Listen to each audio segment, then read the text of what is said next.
अस्सलामुअलैकुम नाज़रीन, hotspot news के साथ मैं हूँ आपकी मेज़बान हादिया सितार और हमारे साथ हमेशा की तरह मौजूद हैं डॉक्टर कमल, जो कि डाइटिशियन हैं, न्यूट्रिशनिस्ट हैं। और आज का जो हमारा टॉपिक है वो माइग्रेन के हवाले से है। माइग्रेन होती क्या है, इसकी वजूहात क्या होती हैं, इसकी अलामात कैसे ज़ाहिर होती हैं और इसका इलाज कैसे मुमकिन है। अस्सलाम वालेकुम, कैसी हैं आप? अच्छा, ये बताइएगा कि माइग्रेन होती क्या है और इसके होने की वजूहात क्या होती है? माइग्रेन बेसिकली एक सर दर्द की टाइप है, जिसमें आधे सर का दर्द होता है। ठीक है, और इसमें ये होता है कि पेशेंट के ट्रिगरिंग फैक्टर डिफरेंट होते हैं। इसकी वजूहात में अगर हम देखें तो कोई मरीज़ जो है उसको वो कहता है जी मेरा कैफ़ीन इनटेक बहुत ज़्यादा है, इस वजह से हो रही है। अब कैफ़ीन इनटेक में उसकी हर वो चीज़ आ जाएगी जिसमें कैफ़ीन ज़्यादा है। ठीक है, जैसे कॉफ़ी कुछ लोग बहुत ज़्यादा पीते हैं, उसकी वजह से माइग्रेन स्टार्ट हो जाता है। कुछ लोगों को स्ट्रेस की वजह से होता है, कोई थोड़ी परेशानी हुई, एग्जाम का स्ट्रेस है या कोई भी स्ट्रेस है उसकी वजह से हो गया। कुछ लोगों में ऐसा होता है कि धूप बर्दाश्त नहीं होती, धूप में बाहर गए हैं, पसीना है, ठीक है, सर में एकदम से, और फिर उसकी वजह से सर दर्द स्टार्ट हो जाता है। कुछ में ये है कि अगर लाइट बहुत ज़्यादा कुछ अगर की कोई उनकी एक्टिविटी इस तरह की है उस टाइम पे कि जहाँ पे लाइट जो है वो बहुत ज़्यादा लाइट एक्सपोजर था, तो लाइट सेंसिटिव होते हैं, उसकी वजह से हो जाता है। कुछ में ये होता है कि नींद पूरी नहीं हुई है, तो उसकी वजह से जो है वो माइग्रेन स्टार्ट हो गया। माइग्रेन होती कितने किस्म की है?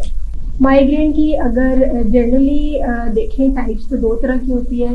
एक क्लासिकल माइग्रेन है और एक कॉमन माइग्रेन है। जो क्लासिकल माइग्रेन है उसमें ये होता है कि आपका जो विजुअल ऑरा है वो इन्वॉल्व होता है, कि पेशेंट ये कहता है कि जब माइग्रेन अटैक आता है तो उसमें पेशेंट कहता है जी जो मेरे विजुअल्स हैं वो डिस्टर्ब हुए हैं, नज़र नहीं आता, कुछ ब्लैक ब्लैक स्पॉट्स नज़र आ रहे होते हैं, और ये रहता है तकरीबन 15 से 20 मिनट तक। ये जो है क्लासिकल ऑरा का जो विजुअल डिस्टर्बेंस है 15 से 20 मिनट तक रहती है।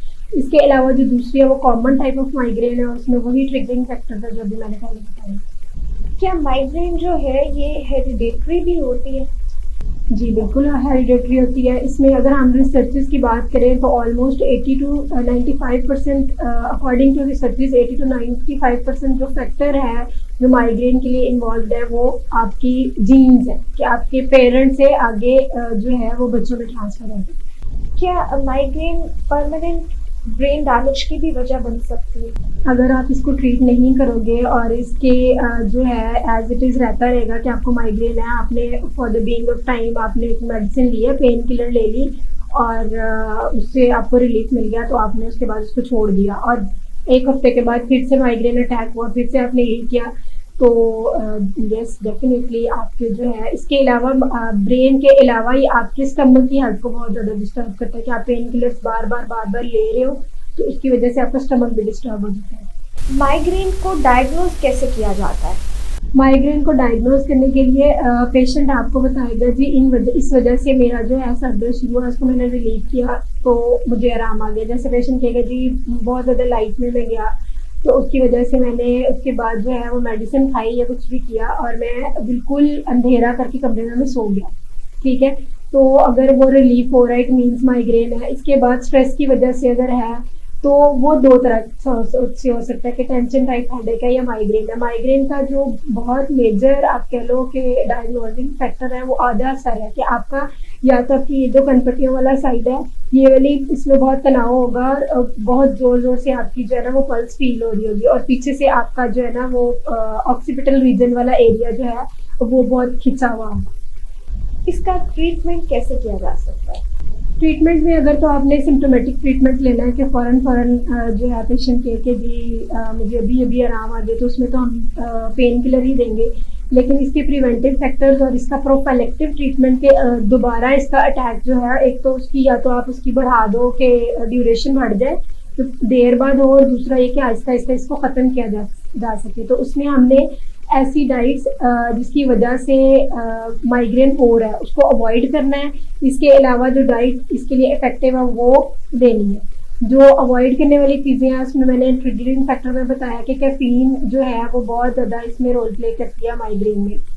हमने पेशेंट को कॉफ़ी जो है, हम एकदम से ये तो नहीं कह सकते कि आपने कॉफ़ी पीनी नहीं है, लेकिन हम इतना कर सकते हैं कि उसका जो है वो ड्यूरेशन या उसकी क्वांटिटी कम कर दें। हम कहेंगे कि अगर आप दिन में 2 कप ले रहे हैं तो 1 कप पे आ जाए और फिर आहिस्ता आहिस्ता हम उसको कम करेंगे।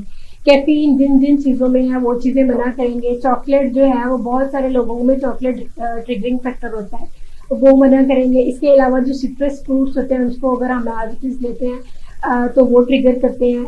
जो एप्पल होते हैं, जो रेड एप्पल होते हैं जिनका जो छिलका है वो रेड कलर का होता है, वो इसमें एज अ ट्रिगरिंग फैक्टर काम कर रहा होता है। लेकिन जो ग्रीन एप्पल है वो इसको रिलीफ देता है। ठीक है, अब हमने ये नहीं कह देना कि एप्पल जो है एक टाइप अगर उसमें उससे माइग्रेन हो रहा है तो किसी भी तरह का एप्पल नहीं खाना। जो रेड कलर का है जिसका छिलका रेड होता है वो इसको ट्रिगर करता है, लेकिन जो ग्रीन कलर का है वो क्या करता है, इसमें रिलीफ देता है। इसके अलावा जो फ्रूट्स एंड डेट्स है, इस तरह वाली चीज़ें ये सारी जो है इसको माइग्रेन को रिलीफ देती हैं।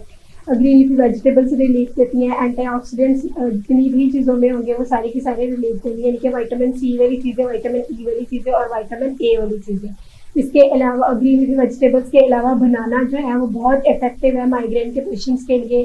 और जो डार्क चॉकलेट है, अब मैंने चॉकलेट की भी बात की है, तो चॉकलेट्स में भी जो डार्क चॉकलेट है वो उसको रिलीफ देती है। जो दूसरी वाली चॉकलेट होती है उसकी वजह से माइग्रेन जो है वो ट्रिगर करता है। बहुत शुक्रिया डॉक्टर साहिबा।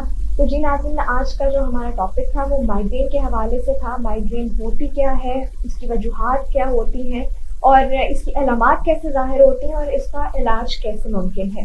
तो अगली एपिसोड में एक नए टॉपिक के साथ हाजिर होंगे, तब तक के लिए इजाज़त दीजिए। अल्लाह।